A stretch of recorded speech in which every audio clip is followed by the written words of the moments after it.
आता खरं तर सकाळी 7 वाजता या स्पर्धांना सुरुवात झालेली आहे। खरं सकाळी 7 वाजल्यापासून प्रेक्षकांचा लोंढा पूर्णपणे या मैदानाच्या दिशेने आहे। आता जवळजवळ सकाळपासून जी गर्दी होती त्यात वाढ होत चाललेली आहे। जवळ 4 ते 5 लाख बैलगाडा शौकीन असतील, बैलगाडा मालक असतील त्या ठिकाणी आता उपस्थित आहेत। आणि खरं 3 वाजता आदरणीय आमचे पक्षप्रमुख एकनाथ शिंदे साहेब इथे उपस्थित राहणार आहेत। त्यांच्या उपस्थितीमध्ये फायनलचा गट सोडण्यात येणार आहे। त्यावेळेस खरं ही गर्दी 7-8 लाखाच्या घरामध्ये जाईल। आणि आज खरं एक ऐतिहासिक मैदान आम्ही जो खरं उद्देश ठेवून जे मैदान घेतलेलं आहे, उद्देश एकच गोवन संवर्धन झालं पाहिजे या बैलगाडी शर्यतीच्या माध्यमातून म्हणून आम्ही स्पर्धा घेतलेल्या होत्या आणि त्या स्पर्धा यशस्वी होताना आज आम्हाला पाहायला मिळते। किती स्पर्धक आलेले आहेत आणि काय काय बक्षीस देतात? जवळजवळ त्या 3 फेऱ्याच्या मैदानामध्ये 3000 बैलांनी सहभाग घेतलेला आहे। आणि इकडं जे आरत परतचं मैदान आहे त्यामध्ये जवळजवळ 500 ते 600 बैलांनी सहभाग घेतलेला आहे। असे जवळ आणि श्वानची स्पर्धा आहे, अशा अनेक स्पर्धा या ठिकाणी आहेत की सर्व पशुधन जे सांभाळायचे शेतकरी आपले सांभाळतात त्याची जवळजवळ संख्या 5000 घरामध्ये गेलेली आहे। प्रेक्षक 5 लाखापेक्षा जास्त झालेले आहेत। म्हणजे खरं शेतकऱ्यांच्या जिव्हाळ्याचे असणारे विषय बैलगाडी असेल, कुस्ती असेल किंवा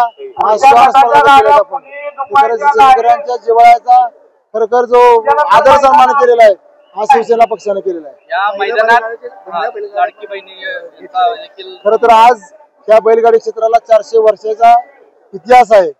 या संपूर्ण इतिहासामध्ये आज पहिल्यांदा लाडकी बहीण म्हणजे महिलांचाही सहभाग, स्वतः महिला बैलगाडीवर बसणार आणि त्यांचीही एक गट पळणार आहे। म्हणजे इतिहासामध्ये ही पहिल्यांदा होणार आहे आणि महिलांचाही या खेळाकडे जास्त ओढा व्हावा किंवा जास्त संख्या वाढावी महिलांची म्हणून आम्ही खरं हा केलेला एक प्रामाणिक प्रयत्न। त्यांच्यासाठी काय त्यांना प्रत्येक नाही असं नाही, प्रत्येक सहभागी महिलेला आम्ही रोख पारितोषिक आणि चषक देऊन सन्मान करतो। आणि त्यातली जी पहिला नंबरची महिला येणार आहे ती सुद्धा फॉर्च्युनरच्या दिशेने वाटचाल करणार आहे।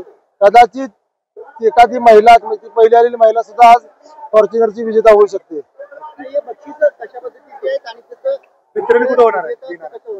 आज खरं ही जर सगळी गर्दी बघितली आज प्रथम प्रामुख्याने मी सांगेन की 2 फॉर्च्युनर, 2 थार, 7 ट्रॅक्टर आणि 150 टू व्हीलर इथे आहेत।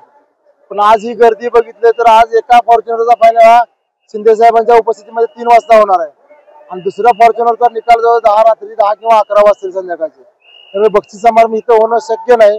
पण आमची एक प्रामाणिक भावना होती की माझी असेल किंवा आपल्या शिवसैनिकांची असेल की जे विजेते शेतकरी आहेत 2 फॉर्च्युनर, 2 थारचे, 7 ट्रॅक्टरचे, त्यांचा सन्मान जो आहे तो शासनाच्या दरबारामध्ये झाला पाहिजे।